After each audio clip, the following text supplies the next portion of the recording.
Hi പഞ്ചാര മിഠായി. തേന്മാവും കുഞ്ഞനാനയും. തെന്മലക്കാട്ടിലെ മൃഗങ്ങളുടെ പ്രിയപ്പെട്ട ഇടമായിരുന്നു തേന്മാവിൻ ചൂട്. തേന്മാവ് കായ്ക്കുന്നത് മുതൽ മാമ്പഴം തീരുന്നതുവരെ തേന്മാവിൻ്റെ ചോട്ടിൽ ആഘോഷമാണ്. മാനും മുയലും കരടിയും കടുവയും എല്ലാവരും ഒത്തുകൂടും. വേണ്ടുവോളം മാമ്പഴം കഴിക്കും. മിക്ക പക്ഷികളുടെയും തണലാണ് തേന്മാവ്.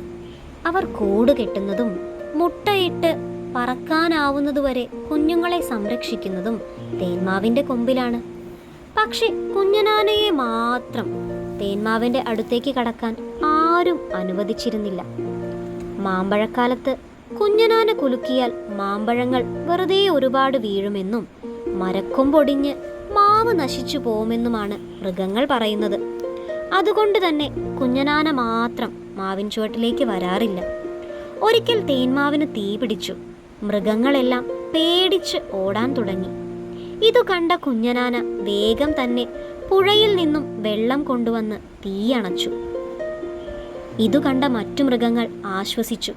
അവർ കുഞ്ഞനാനയോട് നന്ദി പറയുകയും അവനെ ഒറ്റപ്പെടുത്തിയതിന് ക്ഷമ ചോദിക്കുകയും ചെയ്തു. കൂടാതെ അവനെ തങ്ങളുടെ കൂട്ടത്തിലേക്ക് സ്നേഹത്തോടെ ചേർത്ത് വയ്ക്കുകയും ചെയ്തു.